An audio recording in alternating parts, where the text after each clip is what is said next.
Hello friends, welcome to optimistic studies. Optimistic studies में आप सभी का स्वागत है।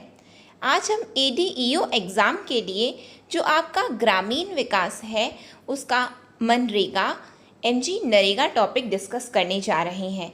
ये हमारा ओवरऑल मनरेगा का पार्ट 2 रहने वाला है, क्योंकि इससे पहले जो चैनल में प्लेलिस्ट बनी हुई है ADEO नाम से, उसमें जो लेक्चर नंबर 3 है वो मनरेगा में था और वो मनरेगा का पार्ट 1 है। और ये आज जो हम डिस्कस करने जा रहे हैं ये मनरेगा का पार्ट 2 है। इसी तरह से और भी पार्ट आएंगे तो और तब जा कर के हमारा ये मनरेगा टॉपिक जो कि ग्रामीण विकास में दिया हुआ है तब जा कर के कंप्लीट होगा। यदि आप चैनल पे न्यू हैं तो चैनल को सब्सक्राइब कर लीजिए और बेल नोटिफिकेशन को ऑन रखिए, जिससे हम जो भी वीडियो डालें तो आप तक पहुंचती रहे। चलिए फिर हम आज का सेशन स्टार्ट करते हैं।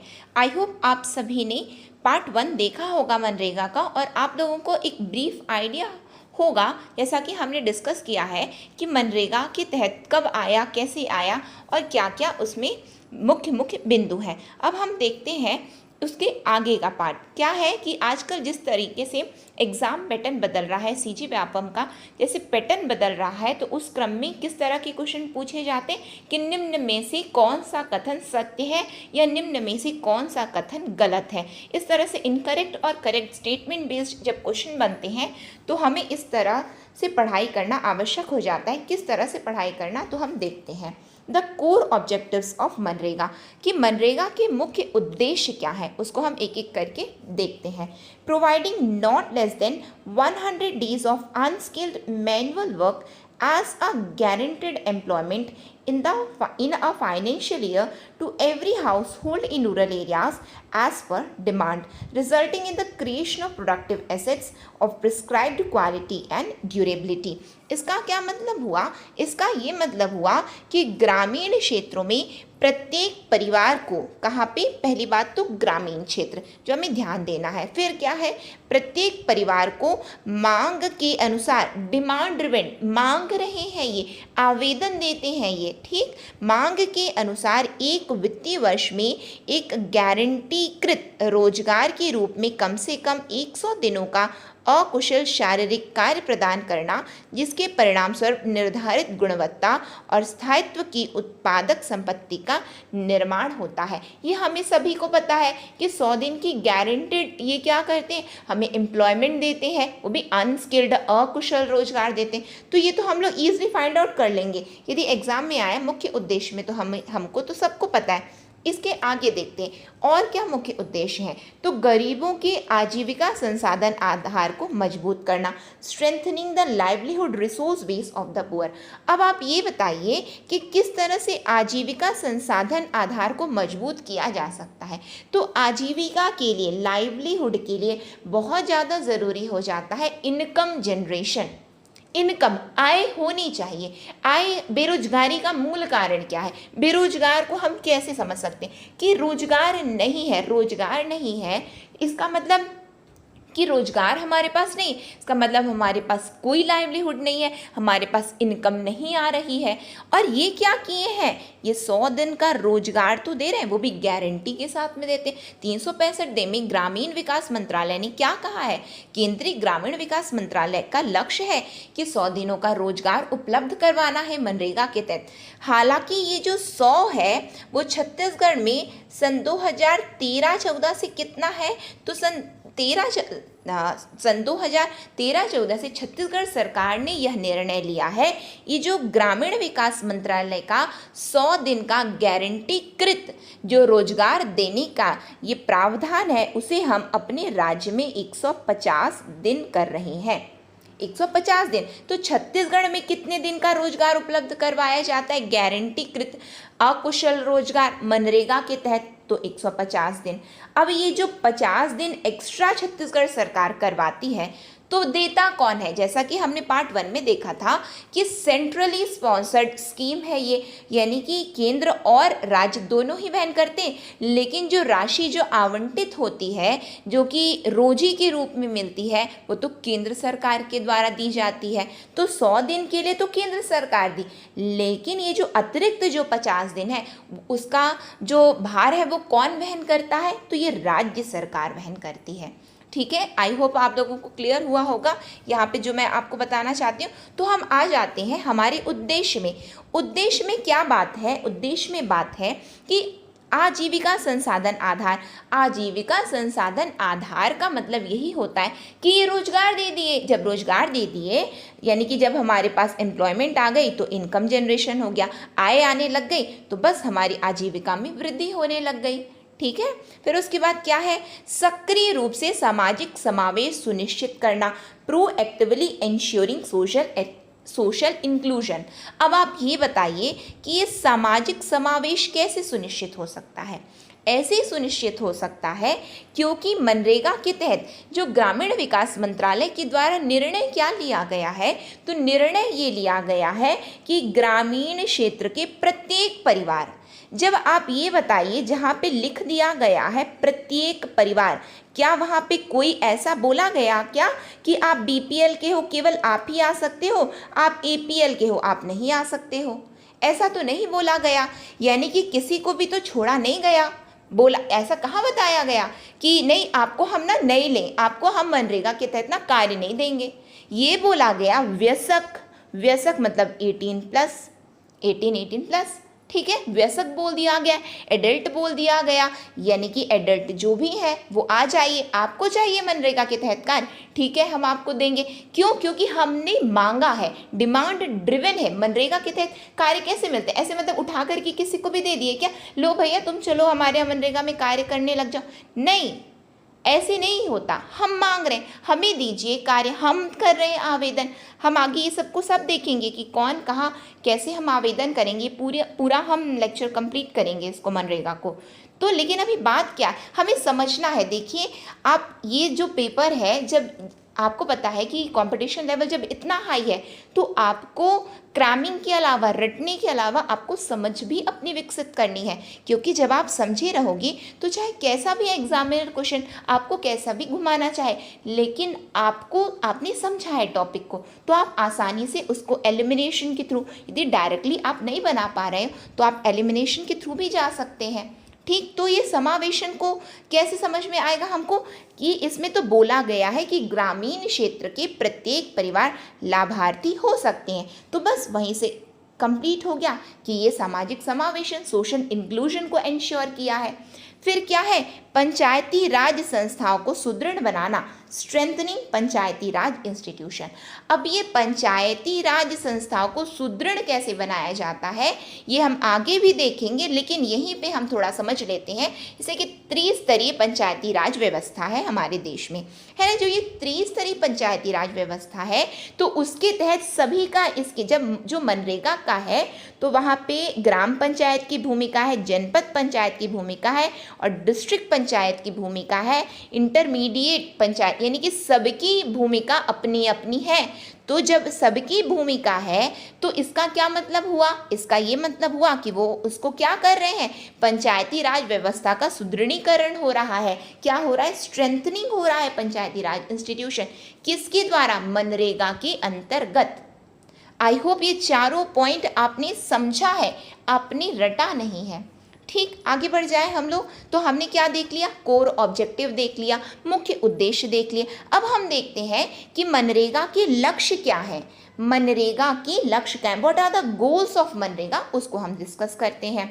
Social protection for the most vulnerable people living in rural India by guaranteeing wage employment opportunities. लक्ष्य क्या था? याद कीजिए, लक्ष्य ये बताए हैं कि मजदूरी रोजगार के अवसरों की गारंटी देकर ग्रामीण भारत में रहने वाले सबसे कमजोर लोगों के लिए सुरक्षा, सामाजिक सुरक्षा। सबसे कमजोर लोगों के लिए सामाजिक सुरक्षा का क्या मतलब होता है कि ये सबसे कमजोर किसको गिने हैं? आपको पता है सबसे कमजोर वर्ग यदि कोई गिनाता है तो वो गिनाते हैं महिलाएं गिनाती हैं, डिप्रेस्ड क्लास गिनाते हैं, SC ST, ये सब क्या गिनाते हैं? कमजोर, सामाजिक दृष्टि से कमजोर है, सामाजिक दृष्टि से कमजोर है। ठीक, तो महिलाओं को भी मनरेगा के तहत में कार्य मिलते हैं, जैसा कि हमने प्रीवियस लेक्चर में देखा है। यदि आपने नहीं, इसीलिए मैंने कहा है कि आपने नहीं देखा है तो आप लोग पहले पार्ट 1 को देखिए। ठीक, तो ये क्या किए? सामाजिक सुरक्षा प्रदान किए हैं। तो ये एक लक्ष्य हो गया कि हमें क्या करना है, हमें सामाजिक सुरक्षा प्रदान करनी है। किसे प्रदान करनी है? तो जो सबसे कमजोर वर्ग है, कहाँ की? ग्रामीण भारत की, ग्रामीण अंचल के, ग्रामीण क्षेत्र के, रूरल इंडिया के जो कोई भी वल्नरेबल पीपल हैं उनको हम क्या करेंगे? गारंटिंग वेज एम्प्लॉयमेंट अपॉर्चुनिटीज़ हम प्रदान करेंगे। ये पहला हमारा लक्ष्य है मनरेगा के तहत। ठीक है, फिर क्या बात आती है कि enhance livelihood security of the rural poor through generation of wage employment opportunities in works leading to creation of durable assets। अब ये क्या होता है ड्यूरेबल एसेट्स? तो उसको हम देखते हैं। टिकाऊ संपत्ति के निर्माण के लिए काम करने वाले कार्यों में मजदूरी, रोजगार के अवसरों के सृजन के माध्यम से ग्रामीण गरीबी को आजीविका सुरक्षा में वृद्धि करना। अब आप ये बताइए, क्या मनरेगा के तहत में ये जो कार्य करते हैं उसमें क्या होता है? रोड का निर्माण, ब्रिज का निर्माण, इस तरह से टिकाऊ संपत्ति का निर्माण होता है। जब टिकाऊ संपत्ति का निर्माण हुआ तो उससे आय में वृद्धि होती है, यानी कि ऐसी संपत्ति का निर्माण कर दिया गया जिससे आय, इनकम जनरेट हो रही। रोड बनाए हैं, अब वहाँ पे टैक्स दे रहे हैं, टोल टैक्स दे रहे हैं, इस तरह से अब वहाँ, और जैसे कि ब्रिज बना दिए, तो अलग अलग जो भी एक क्रिएट कर रहे हैं, किस में? मनरेगा के तहत में जो कुछ भी कार्य कर रहे हैं। अब ये बताइए, जैसे कि आवास, जो ये आवास योजना है, आवास योजना के तहत भी मनरेगा के जो कार्य, जो लेबर्स हैं मनरेगा के तहत जो कार्य कर रहे होते हैं उनको बिल्कुल रोजगार दिया जाता है आवास योजना के तहत में। तो बस वही है, क्या है कि ये जो टिकाऊ संपत्ति का जो निर्माण हो रहा है, क्या हो रहा है? ड्यूरेबल एसेट्स क्रिएट किए जा रहे हैं। किसके तहत में? मनरेगा के तहत में। उससे क्या होता है? आजीविका संवर्धन होता है, यानी कि आजीविका, लाइवलीहुड सिक्योरिटी मिलती है, आजीविका सुरक्षित होती है। यानी कि अब तो हमको पता है कि ये चीज़ हमारा ये तो बन गया है, यानी कि सुरक्षित है आजीविका। यानी कि अब हमको, अब देखिए, अब रोड का ही निर्माण हो गया, इसके तहत रोड का निर्माण हो गया। अब आप ये बताइए, जब रोड का निर्माण हो गया तो जहाँ कहीं भी ये रोड नहीं था, अब वहाँ पे अब मार्केट, एक कनेक्टिविटी भी बन गई, एक मार्केट कनेक्टिविटी बन गई, आने जाने का एक रास्ता हमें मिल गया। ठीक, तो ये है आजीविका में, आजीविका सुरक्षित हो जाती है। तो ये एक दूसरा लक्ष्य है मनरेगा के तहत। फिर हम देखते हैं ग्रामीण क्षेत्रों के प्राकृतिक संसाधन आधार को फिर से जीवंत करना, rejuvenate natural resource base of rural areas. अब रेजुवेनेट नेचुरल रिसोर्स बेस का क्या मतलब होता है? जैसे कि नदी नालों, इनका संवर्धन करना, मनरेगा के तहत, जो भी मनरेगा के तहत कार्य किए जाते हैं वो प्रकृति का दोहन करके नहीं किए जाते, बिल्कुल भी प्रकृति को किसी भी तरह का बिल्कुल एक्सप्लॉयटेशन नहीं होता है, वहाँ पे दोहन नहीं किया जाता है, उसको क्या किया जाता है? और रेजुवेनेट किया जाता है। क्या किया जाता है? और प्राकृतिक संसाधन आधार को फिर से जीवंत बनाया जाता है। क्यों?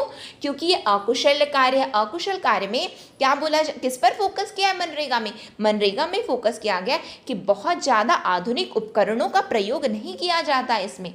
कुछ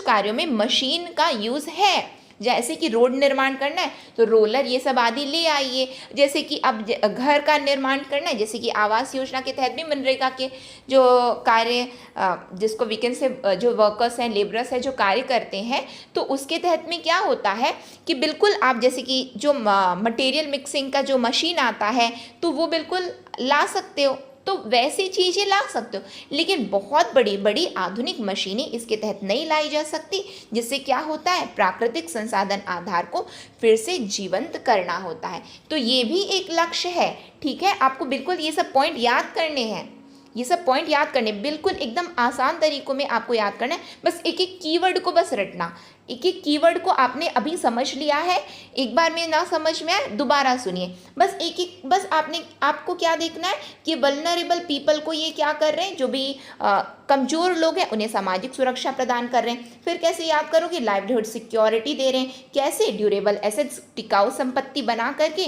ये आजीविका को सुरक्षित कर रहे हैं। तो बस जो अंडरलाइन पॉइंट्स हैं उसको आप लोग याद कीजिए। फिर उसके बाद आपको क्या याद करना है कि जो नेचुरल रिसोर्स है उसको रेजुवेनेट कर रहे हैं, जो प्राकृतिक संसाधन है उसे जीवंत कर रहे हैं। बस इस तरह से आपको याद करना है आप ये एग्जाम के लिए। फिर क्या है, create a durable productive rural assets base, एक टिकाऊ और उत्पादक ग्रामीण परिसंपत्ति आधार तैयार करना। जैसे कि अभी जस्ट हमने समझा, जैसे कि रोड बन गया, ब्रिज बन गया, ये सब क्या है, तो ये सब बिल्कुल क्या बन गए हैं, एक टिकाऊ है, उत्पादक संपत्ति बन गई है। कहाँ पे, ग्रामीण अंचलों में बन गई है। ठीक, तो ये लक्ष्य है सरकार का। फिर उसके बाद क्या बताया जा रहा है, एम्पावरमेंट, किसका, empowerment of the socially disadvantaged specially women, scheduled caste, scheduled tribes through the process of right based legislation. What does it mean? इसका क्या मतलब होता है, तो अधिकार आधारित कानून, अधिकार आधारित कानून। अब ये अधिकार आधारित कानून क्या होता है उसको थोड़ा आप लोग समझिए। क्या है कि आपके एग्जाम में यदि आता है तो आपको क्या करना है कि मनरेगा के तहत जो भी कार्य किया जाता है वो हमारा लीगल राइट्स है, लीगल राइट्स है, कानूनी अधिकार है। क्या है, कानूनी अधिकार है। आपको बिल्कुल वहाँ पे कंफ्यूज नहीं होना है, ये मत टिक कर देना, एग्जामिनर टिक वहाँ पे आपके ऑप्शन में ला सकते हैं कि मौलिक अधिकार है कि ये संवैधानिक अधिकार है। इस तरह के अधिकार आपके सामने आपके ऑप्शंस में रह सकते हैं, लेकिन आपको क्या याद करना है, यह एक कानूनन अधिकार है, आपका लीगल राइट्स है। मनरेगा के तहत में कार्य करना एक लीगल राइट है जिसकी गारंटी ने सरकार ने दी है। ठीक है, अधिनियम के तहत है ये। क्या है, ये अधिनियम के तहत में दिया गया है। तो ये फर्स्ट थिंग आपको याद करनी। फिर क्या बताया जा रहा है कि अधिकार आधारित कानून कौन सा, अभी जो मैंने आपको बता दिया, कानूनी अधिकार है। अधिकार आधारित कानून की प्रक्रियाओं के माध्यम से जो सामाजिक रूप से वंचित हैं, जैसे कि विशेष रूप से जैसे महिलाएं हो गई, अनुसूचित जाति, अनुसूचित जनजाति का सशक्तिकरण होगा। अब बताइए सशक्तिकरण कैसे होगा, क्यों, क्योंकि इनको जो है ये डिप्रेस्ड क्लास है। डिप्रेस्ड मतलब ये विशेष रूप से क्या है, सामाजिक रूप से ये वंचित वर्ग हैं। जब वंचित वर्ग हैं तो मनरेगा के तहत इनको भी समान अवसर प्रदान किए जाते हैं कि आपको भी रोजगार दिए जाएंगे, महिलाओं को रोजगार दिए जाते हैं, अनुसूचित जाति अनुसूचित जनजाति के लोगों को रोजगार के अवसर प्रदान किए जाते। जब ये बताइए, जब रोजगार के अवसर मिल गए तो क्या उनका सशक्तिकरण नहीं होगा, क्या वो एम्पावर नहीं होंगे, क्या बिल्कुल होंगे। क्योंकि एम्पावर सशक्तिकरण न होने का कारण क्या है कि किसी भी प्रकार से आय नहीं आ रही है, आय नहीं आ रही कि क्या है, जब आय हो जाती, जब इंसान फाइनेंशियली स्ट्रांग होता है। अभी जैसे कि हमारे पास आय नहीं है तो एक स्टेटस अलग है, जब हमारे पास आय है तो स्टेटस अलग है। ये दोनों का डिफरेंस को समझना है। ये डिफरेंस कहाँ पे बताया गया, मनरेगा के तहत में बताया गया, मनरेगा के तहत में बताया गया। ठीक है, तो वो डिफरेंस क्या है कि सशक्तिकरण हो रहा है, सामाजिक रूप से जो वांछित वर्ग है उनका सशक्तिकरण करना है, सरकार का लक्ष्य है। फिर उसके बाद strengthen decentralized participatory planning through convergence of various anti-poverty and livelihood initiatives। विभिन्न गरीबी विरोधी और आजीविका पहलों के अभिसरण के माध्यम से विकेंद्रीकृत भागीदारी योजना को सुदृढ़ बनाना। अब ये कैसे इसको सुदृढ़ बनाते हैं, इसको हम लोग थोड़ा समझते हैं। क्या बताया गया है कि विभिन्न गरीबी विरोधी और आजीविका पहल जो की जा रही, जैसे कि NRLM हो गया, जैसे कि आवास योजना हो गया। अब इसके तहत जो है प्रधानमंत्री आवास योजना ग्रामीण जिसकी हम बात करें, NRLM हो गया। अब ये सब क्या है, इनके तहत में बिल्कुल कनेक्ट किया गया है। मनरेगा के तहत में जो कार्य कर रहे होते हैं उनको इनमें भी बिल्कुल इंक्लूड किया जाता है। आवास योजना के तहत मनरेगा के वर्कर्स से काम लिया जाता है। NRLM में मनरेगा के वर्कर्स को बिल्कुल ट्रेनिंग दी जाती है। कैसे ट्रेनिंग दी जाती, कब दी जाती, उसको भी हम डिस्कस करेंगे। ठीक है, तो ये बात है कि जो विभिन्न सरकार की जो योजनाएं चल रही हैं, जहाँ पे गरीबी उन्मूलन सरकार का लक्ष्य है, जहाँ पे आजीविका में वृद्धि सरकार का लक्ष्य है, तो इन सभी विभिन्न योजनाओं को जब मनरेगा से जोड़ दिया जाता है तो क्या बन जाता है, डिसेंट्रलाइज्ड पार्टिसिपेटरी प्लानिंग को स्ट्रेंथन किया जाता है। क्या किया जाता है, विकेंद्रीकृत भागीदारी योजना को सुदृढ़ बनाया गया है। किसके तहत, मनरेगा के तहत। ये क्या है, ये सरकार का लक्ष्य है। ठीक है। आगे बढ़ जाए हम लोग, आगे देखते हैं। फिर क्या है, deepen democracy at grass roots by strengthening Panchayati Raj institution, Panchayati Raj संस्थाओं को मजबूत करके जमीनी स्तर पर लोकतंत्र को गहरा करना। अब आप ये बताइए, हम जब आगे देखेंगे, लेकिन अभी तो हम लक्ष्य देख रहे हैं, जहाँ पे मैंने आपको जस्ट अभी क्या बताया, उद्देश्य में मैंने बताया कि मनरेगा के तहत ग्राम पंचायत की भी अपनी भूमिका है, जनपद पंचायत की भी अपनी भूमिका है और जिला पंचायत की भी अपनी भूमिका है, सबकी अपनी अपनी भूमिका है। जब भूमिका सबकी है, तो जब सबकी भूमिका रहती है तो उसमें क्या होता है, क्या और भी ज़्यादा वो इंस्टीट्यूशन मजबूत नहीं हो जाता है, क्या वो संस्था और भी ज़्यादा मजबूत नहीं हो जाती? क्यों? क्योंकि पंचायती राज संस्था कहाँ से कार्य कर रही होती है, जमीनी स्तर से कार्य कर रही होती है। जमीनी स्तर से जब जो संस्था जमीनी स्तर से कार्य कर रही है, तो क्या उससे लोकतंत्र और गहरा नहीं होगा? जहाँ पे लोगों की भागीदारी, जन भागीदारी हो रही है, जन भागीदारी से जहाँ पे कार्य कर रहा है, तो इससे क्या हुआ है, डेमोक्रेसी और डीपन हो रही है। यही तो लक्ष्य है सरकार का। ठीक है, आगे बढ़ जाए हम लोग। और क्या बताया जा रहा है, आगे बताया जा रहा है, हमने क्या कंप्लीट कर लिया।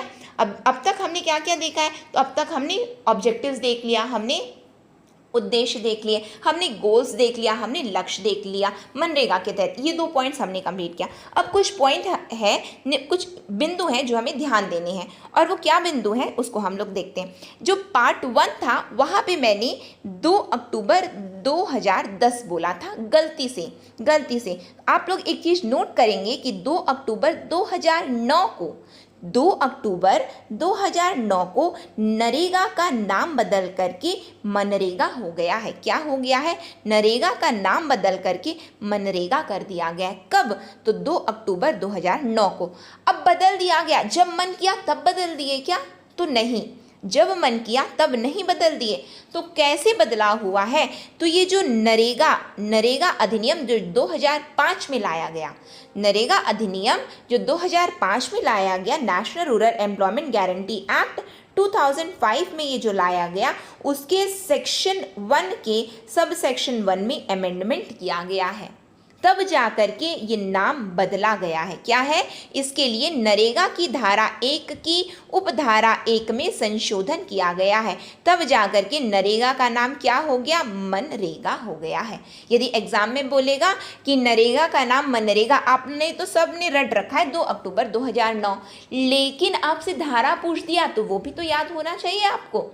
तो यदि आपसे पूछा कि किस धारा के अंतर्गत नरेगा का नाम परिवर्तित करके मनरेगा कर दिया गया है, तो आपको ये याद रखना है, नरेगा की धारा 1 की उपधारा 1 में संशोधन द्वारा इसका नाम नरेगा से मनरेगा हो गया है।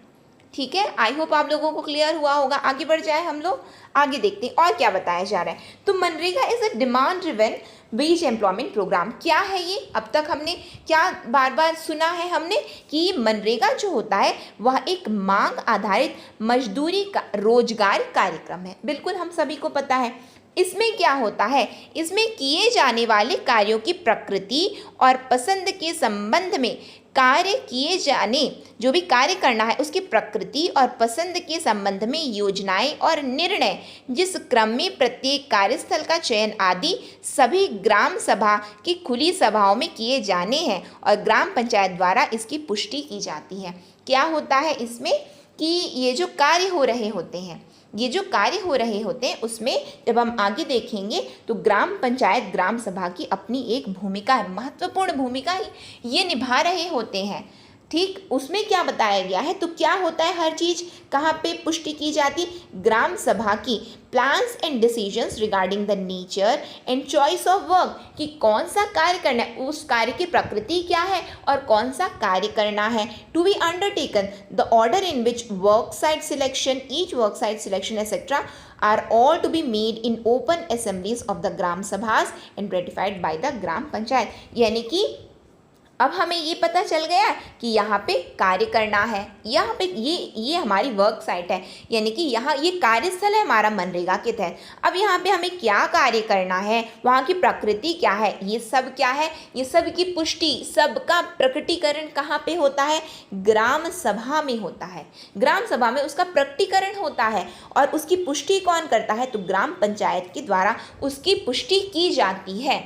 ठीक, अब हम आगे आ जाते हैं, क्या किस में आ जाते हैं, कौन कौन इसमें हितधारक है। मनरेगा के तहत में प्रमुख हितधारक कौन है, who are the key stakeholders of मनरेगा, तो उसको हम देखते हैं।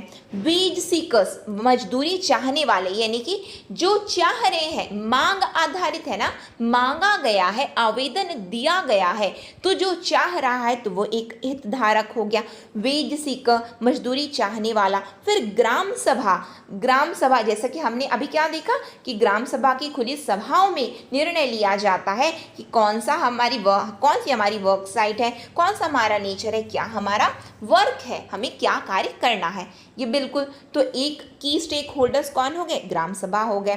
फिर क्या है, 3 टियर पंचायती राज इंस्टीट्यूशन, त्रिस्तरीय पंचायती राज संस्थान एक हितधारक हो गए। फिर programme officer at the block level, block स्तर पर कार्यक्रम अधिकारी, ब्लॉक स्तर पर कार्यक्रम अधिकारी। फिर कौन है, डिस्ट्रिक्ट पंचायत कोऑर्डिनेटर, डीपीसी, जिला कार्यक्रम समन्वयक, जिला कार्यक्रम समन्वयक। ये 5 स्टेक होल्डर्स हो गए।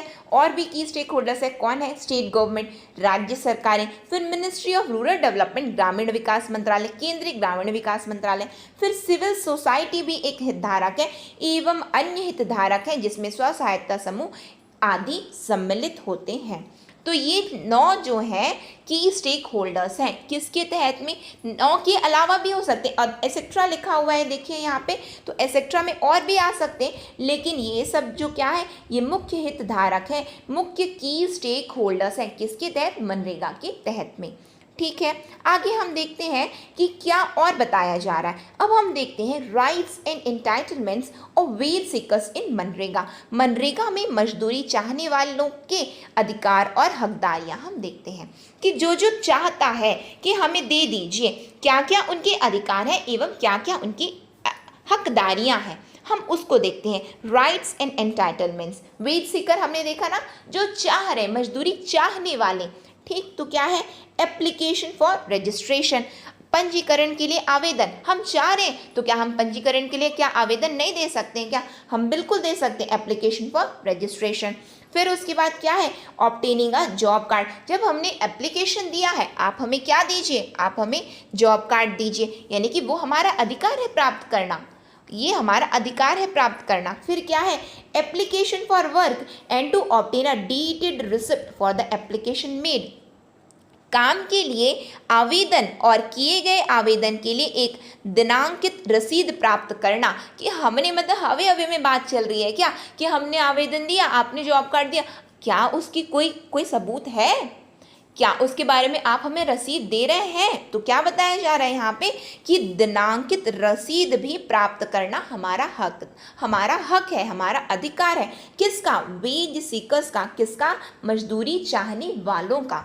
ठीक है, फिर और क्या बताया जा रहा है, फिर बताया जा रहा है choice of time and duration of work applied for, आवेदन किए गए कार्य के समय और अवधि का चुनाव कौन कर रहा है, ये आवेदक कर रहे हैं। फिर क्या है, getting works within 15 day of application and from the deed when work is sought in the case of an advance application whichever is later, आवेदन के जैसे जिस भी दिन आवेदन कर रहे हैं वो, तो आवेदन के 15 दिनों के भीतर या अग्रिम आवेदन के मामले में काम मांगने की तारीख से, जिस दिन से भी काम मांग रहे हैं, तो जो भी बाद में हो तो काम मिलना, क्योंकि हमने प्रीवियस लेक्चर में क्या देखा है पार्ट 1 में कि 15 दिन के भीतर में इन्हें काम देना सरकार का क्या है, सरकार इसके लिए बिल्कुल प्रतिबद्ध है, उनको देना ही है, उनको देना, नहीं देंगे तो क्या होगा, नहीं देंगे तो फिर ठीक है आप हमें बेरोजगारी भत्ता दीजिए, कोई दिक्कत नहीं, मत दीजिए, आप हमें बेरोजगारी भत्ता दे दीजिए।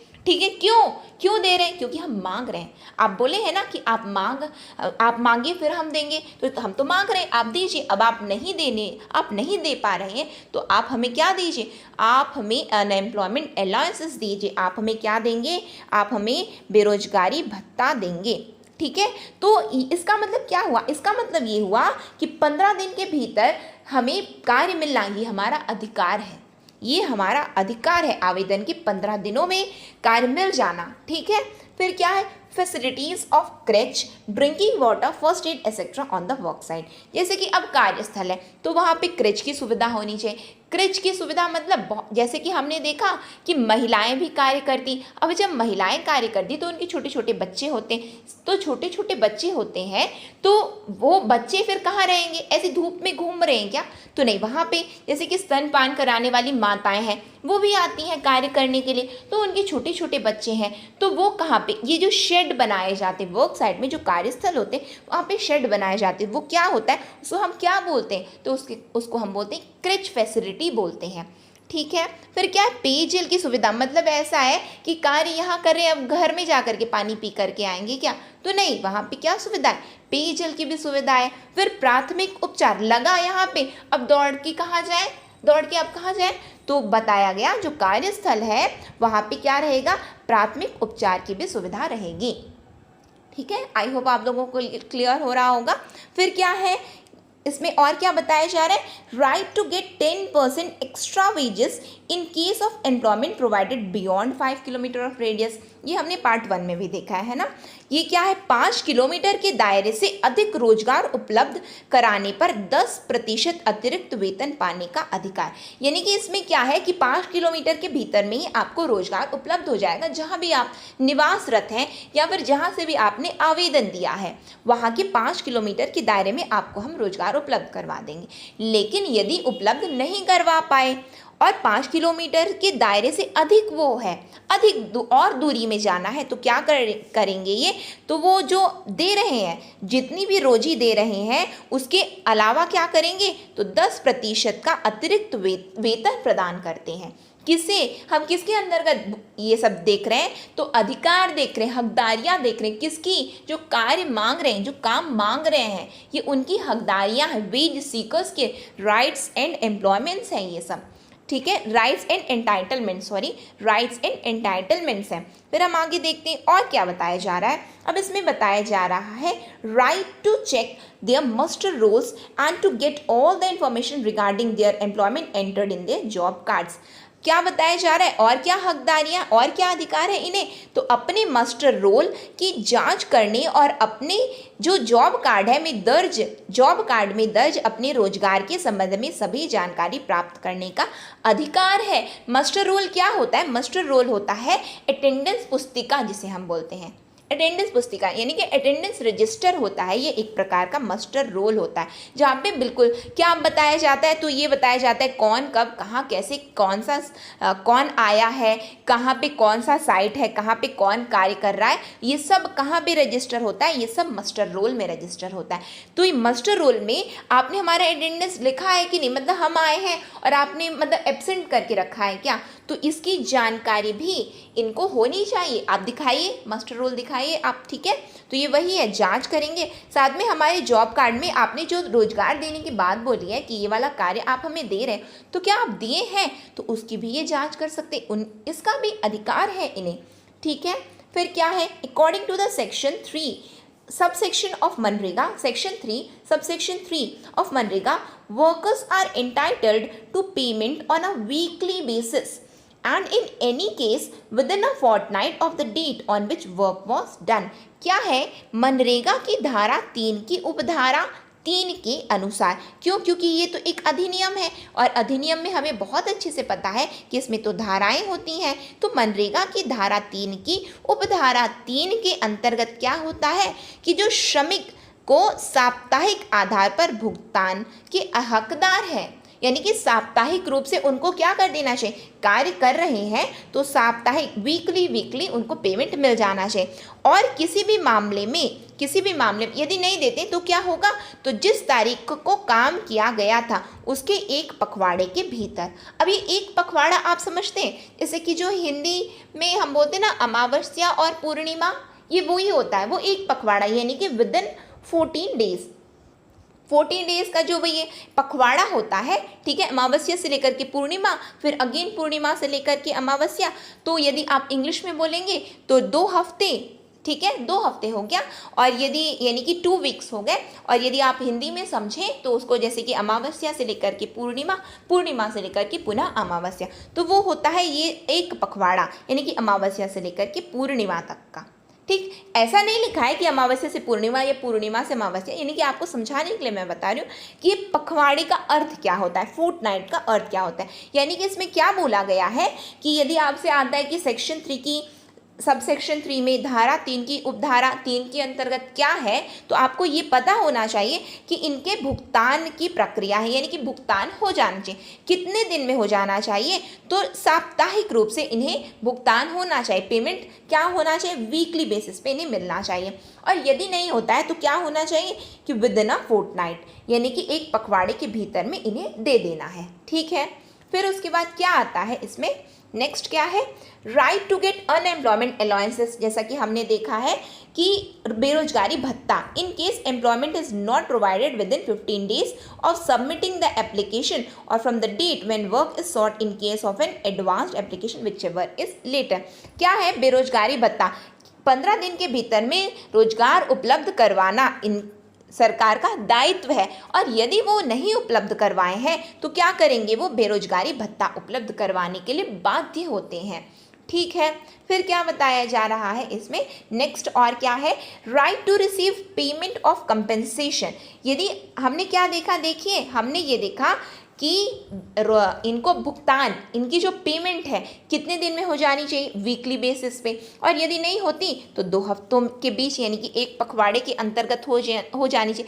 एक पखवाड़े के अंतर्गत मतलब आप समझ रहे हैं, इन शॉर्ट बोला गया विद इन 15 डेज, 15 दिन के भीतर, 15 दिन के भीतर कर दीजिए इनकी पेमेंट। यदि नहीं किए तो क्या होगा, यदि नहीं किए तो क्या होगा, तो मस्टर रोल बंद होने के, मस्टर रोल बंद होगा मतलब 15 दिन की अवधि जब पूर्ण हो जाएगी, ठीक है, तो मस्टर रोल बंद होने के 16वें दिन के बाद प्रतिदिन अवैतनिक मजदूरी के 0.05% की दर से देरी के लिए मुआवजे का भुगतान प्राप्त करने का इन्हें अधिकार है।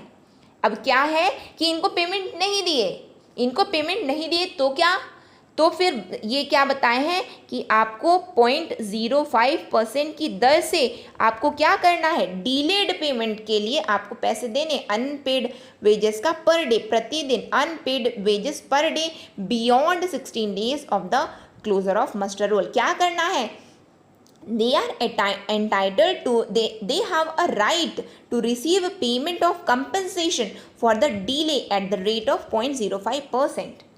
देर किए हो, आपकी गलती है ना, दे देना था आपको, आपने नहीं दिया, ठीक है, फिर क्या कीजिए, अब ऐसा कीजिए कि 0.05% की दर से आप देरी के लिए मुआवजा ही दे दीजिए आप हमें। यानी कि केवल बात बोलने की नहीं होती है, करने की होती है, ये बिल्कुल करना पड़ेगा, इन्हें बाध्य है ये। क्यों और कब से है, तो 16 मस्टर रोल बंद होने के 16वें दिन के बाद से ऐसा इन्हें करना है। 16th day of closure of muster, beyond the 16th day of the closure of muster roll इन्हें पे करना ही है। ये हकदारियाँ हैं किसकी, जो काम मांग रहे हैं उनकी। फिर क्या है, medical treatment in case of injury in the course of employment including cost of hospitalization if required and ex gratia payment in case of disability or death in the course of employment। क्या बताया गया, यदि काम करते वक्त कार्यस्थल में यदि किसी भी प्रकार की चोट लग जाती है तो क्या है, यदि आवश्यक हो तो अस्पताल में भर्ती करवाया जाएगा। पहली बात तो हमने क्या देखा था, प्राथमिक उपचार तो वहीं पे है, और यदि आवश्यकता पड़ी तो अस्पताल में भर्ती करवाया जाएगा। ठीक होने के लागत के सहित रोजगार के दौरान चोट लगने की स्थिति में चिकित्सा उपचार करवाया जाता है। साथ में रोजगार के दौरान यदि दिव्यांगता आ गई है या फिर मृत्यु के मामले में अनुग्रह भुगतान दिया जाता है। अनुग्रह भुगतान मतलब एक्स ग्रेशिया पेमेंट, यानी कि और राशि उपलब्ध करवाई जाती है, अनुग्रह भुगतान दिया जाता है मनरेगा के तहत। पहली बात तो उपचार करवाया जाएगा, यदि छोटा मोटा कोई चोट लग गया है तो वहीं पे कर देंगे, और यदि थोड़ा सा ऐसा लगा है कोई गंभीर चोट है कि आवश्यकता पड़ रही अस्पताल ले जाने की, हॉस्पिटलाइज करने की, तो वहाँ भी ले जाएंगे, फिर वहाँ भी खर्च उठा रहे। और यदि किसी भी प्रकार की यदि दिव्यांगता आ गई है या फिर मृत्यु हो गई है तो वहाँ पे अनुग्रह भुगतान भी ये करेंगे मनरेगा के तहत में। ठीक है, आगे बढ़ जाए हम लोग। अब हम आ जाते हैं, ये हमने अभी क्या देख लिया बताइए। अब तक हमने देखा है कि क्या क्या हकदारियां हैं, किसकी, जिन्होंने काम मांगा है, वेज सीकर्स की। अब हम क्यों वैसा कर रहे हैं, क्योंकि हमने तो स्टेक होल्डर्स देख रखे, हमने हितधारक देख रखे। हितधारक में फर्स्ट कौन था, तो हितधारक में फर्स्ट आते थे वेज सीकर्स, जिनको चाहिए कार्य। अब सेकंड हमने क्या देखा था, सेकंड हमने देखा था ग्राम सभा। तो हम देखते हैं कि मनरेगा के तहत में ग्राम सभा की क्या भूमिका है, कि ग्राम सभा क्या करते हैं। ग्राम सभा की भूमिका हम देखते हैं, what is the role of gram sabha in MNREGA, उसको हम डिस्कस करते हैं। ठीक है, क्या है, it determines the order of priority of works in the meeting of the gram sabha, keeping in view potential of the local area, local area, its need local resources. ठीक, क्या बताया गया है, ग्राम सभा की क्या भूमिका है। तो ग्राम सभा की भूमिका को बताते हुए इसमें लिखा गया है कि यह स्थानीय क्षेत्र की क्षमता, इसकी ज़रूरतों, स्थानीय संसाधनों को ध्यान में रखते हुए ग्राम सभा की बैठकों में कार्य की प्राथमिकता का क्रम निर्धारित करता है। अब आप ये बताइए, हमने वहाँ पे क्या देखा था, हमने ये देखा था कि खुली ग्राम सभा में क्या होगा, कहाँ पे कार्य होना है, कार्यस्थल, कौन से कार्य होने, उनकी प्रकृति क्या है, कार्य कौन से हैं, ये सब उजागर कहाँ हो गए, ग्राम सभा की खुली मीटिंग्स में।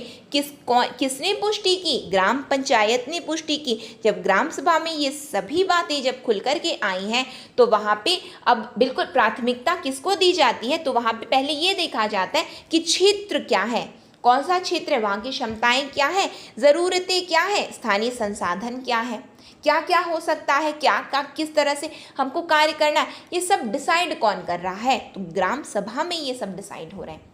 तो ग्राम सभा की पहली भूमिका ये हो गई।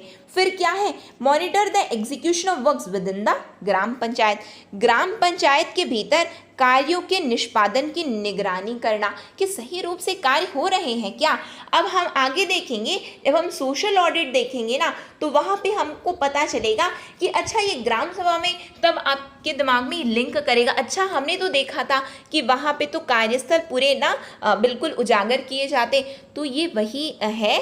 आगे हमें और अच्छे से समझ में आएगा, बेटर क्लियरिटी होगी इसकी, कि क्या होता है, ग्राम पंचायत के भीतर जो भी कार्य हो रहे हैं उनकी निगरानी होती है, क्योंकि यहाँ पे सोशल ऑडिटिंग का काम होता है, सामाजिक अंकेक्षण का कार्य हो रहा होता है, इसलिए सब चीज़ वहीं पे रखे जाते हैं। ठीक है, फिर क्या है, यह समाज, देखिए वही जैसा कि अभी जो मैंने बोला ये वही लिखा हुआ है, it is the primary forum for conduct of social audits, यह सामाजिक अंकेक्षण के संचालन के लिए प्राथमिक मंच है, यहीं से स्टार्ट होता है सामाजिक अंकेक्षण होना। ठीक, फिर यह सभी निवासियों को ग्राम पंचायत क्षेत्र, ये जो जीपी लिखा है ना, जीपी का मतलब होता है ग्राम पंचायत। ठीक है, तो ग्राम पंचायत क्षेत्र में कार्यान्वित मनरेगा कार्यों के संबंध में ग्राम पंचायत सहित सभी कार्यान्वयन एजेंसियों की सभी प्रासंगिक जानकारी प्राप्त करने के लिए एक मंच प्रदान करता है।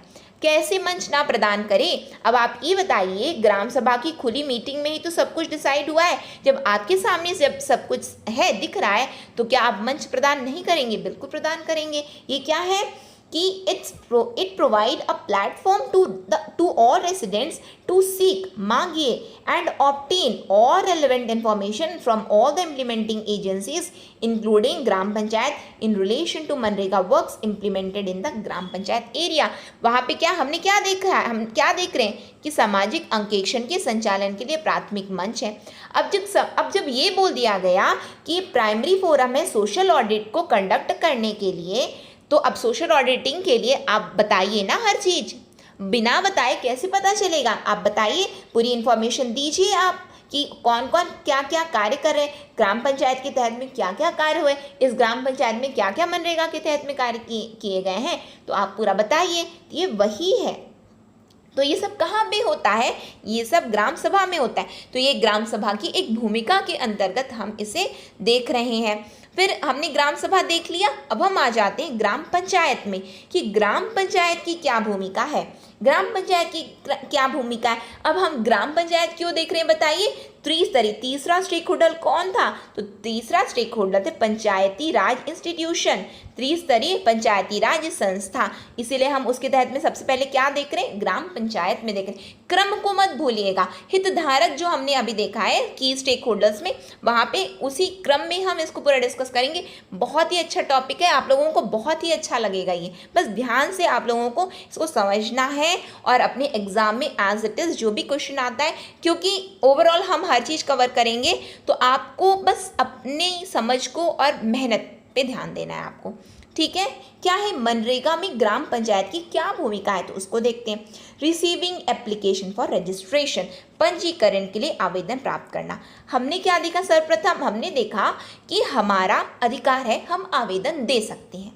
हम पंजीकरण के लिए हम आवेदन दे रहे हैं, किसको दे रहे हैं, ऐसे कहीं पे भी दे करके आ गए क्या, नहीं, किसको देंगे, हम सबसे पहले ग्राम पंचायत को देंगे। तो किसको दे रहे हैं, ग्राम पंचायत को दे रहे हैं। तो प्राप्त कौन किया, पंजीकरण प्राप्त किए हैं ग्राम पंचायत, ठीक। फिर उसके बाद पंचायत ने प्राप्त किया तो वेरीफाई कौन किया, वेरीफाइंग रजिस्ट्रेशन एप्लीकेशन, पंजीकरण आवेदनों का सत्यापन किया जा रहा है, किसके द्वारा, ग्राम पंचायत के द्वारा।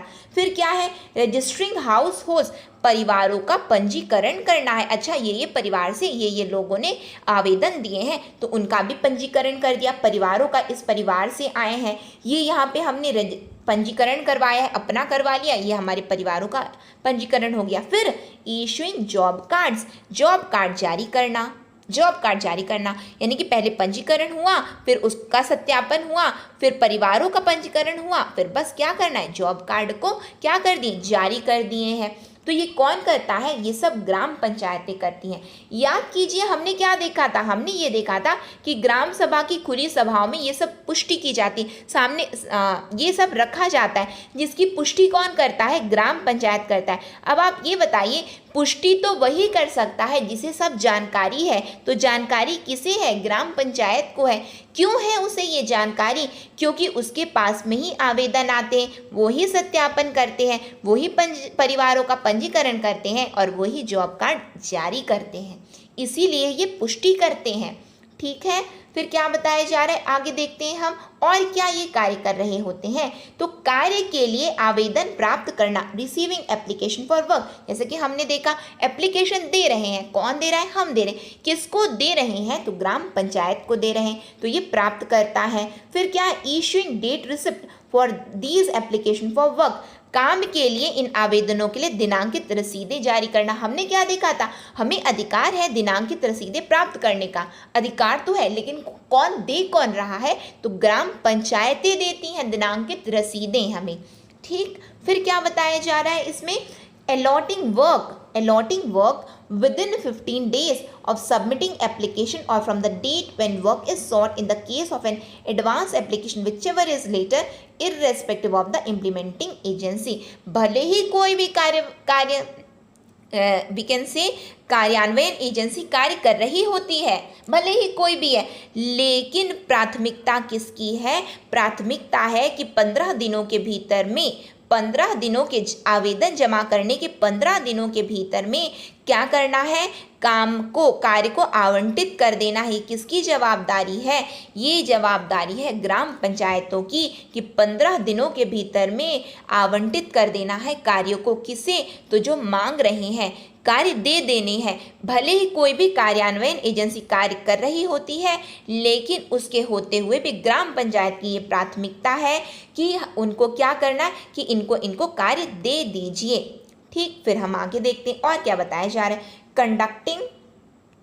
Conducting periodical service to assess demand for work, काम की मांग का आकलन करने के लिए समय समय पर सर्वेक्षण भी ये करते हैं, बिल्कुल चेक करते हैं, सर्वे करते हैं कि सभी को मिल रहा है क्या, पीरियोडिक सर्वे करते हैं, समय समय पर सर्वे करते हैं, क्या करने के लिए, डिमांड फॉर वर्क, काम की मांग का आकलन कर रहे हैं। ये डोर टू डोर सर्वे होता है, जा करके चेक करते हैं। और आपको पता है ये डोर टू डोर सर्वे कब कंडक्ट होता है, तब कंडक्ट होता है, यानी कि घरों पूरे घर में जा करके जो ये देखते हैं, तब किया जाता है डोर टू डोर सर्वे जब सभी अपने घर में मौजूद होते हैं। सभी अपने घर में मौजूद का क्या मतलब हुआ कि मनरेगा को लाया ही इसलिए गया था ग्रामीण क्षेत्रों में कि क्या है कि ग्रामीण क्षेत्र के लोग शहरी क्षेत्रों में काम के लिए ना जाएं, हम वहीं पे उन्हें कार्य उपलब्ध करवा देंगे।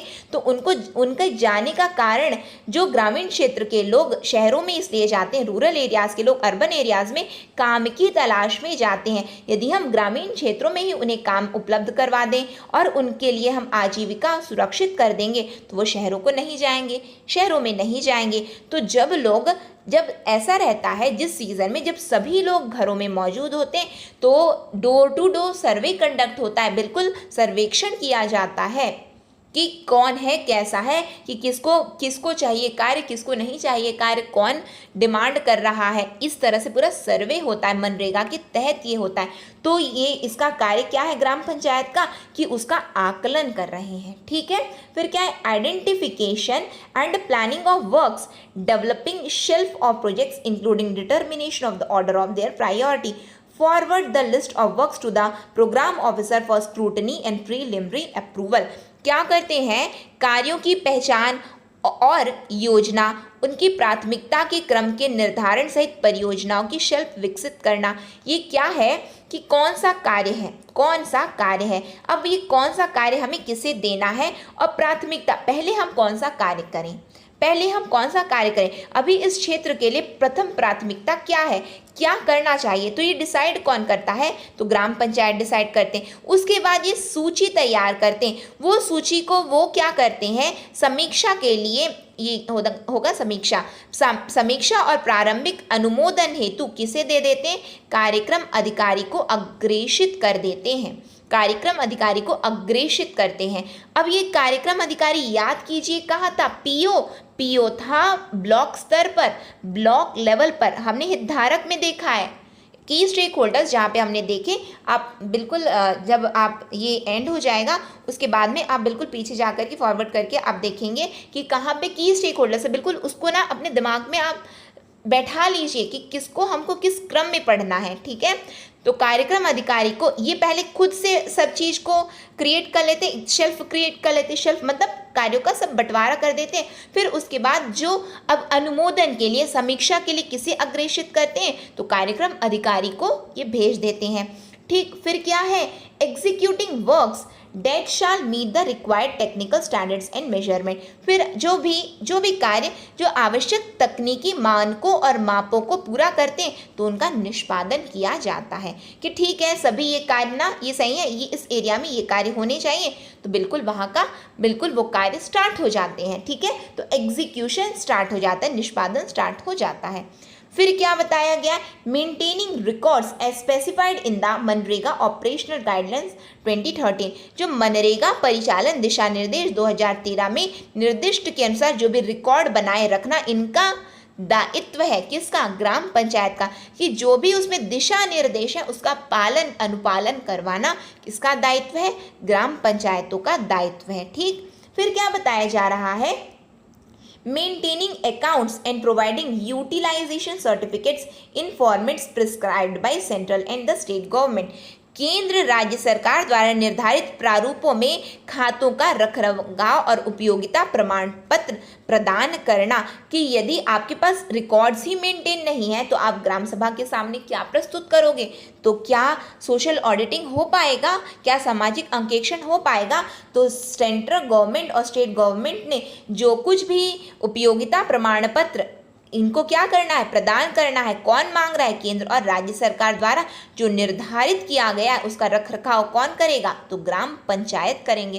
क्यों करेंगे, क्योंकि इनको क्या करना है, अब जब ग्राम सभा में जब पूरी खुली बैठक होगी वहाँ पे आपको पुष्टि करनी है, हाँ इतने लोग हैं, इतने लोग कार्य किए हैं, यहाँ पे ये जॉब कार्ड है, इतने आवेदन आए थे, हमने इतना कार्य दिया है, ये सब इनको बताना है। तो केंद्र सरकार एवं राज्य सरकार के जो भी प्रारूप है, जो भी उन्होंने उनके दिशा निर्देश उसके अंतर्गत इन्हें कार्य करना है। फिर क्या है, prepare annually a report containing the facts and figures and achievements relating the implementation of the scheme within the jurisdiction, and a copy of the same to be available to the public on demand and on the payment of such fees as may be specified in the scheme.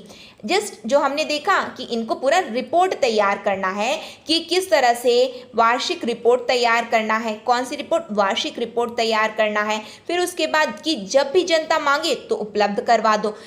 कभी ये क्या है कि वो जो report देंगे वो ऐसा करेंगे कि शुल्क का भुगतान भी, यदि किसी प्रकार की जो भी योजना के तहत में बोला जाएगा कि ये जो रिपोर्ट आप सामने रखोगे ना उसके लिए शुल्क लीजिए, तो ग्राम पंचायत वहाँ पे शुल्क भी लेंगे। यदि लगेगा कि फ्री में दे दीजिए तो वो फ्री में भी दे देंगे।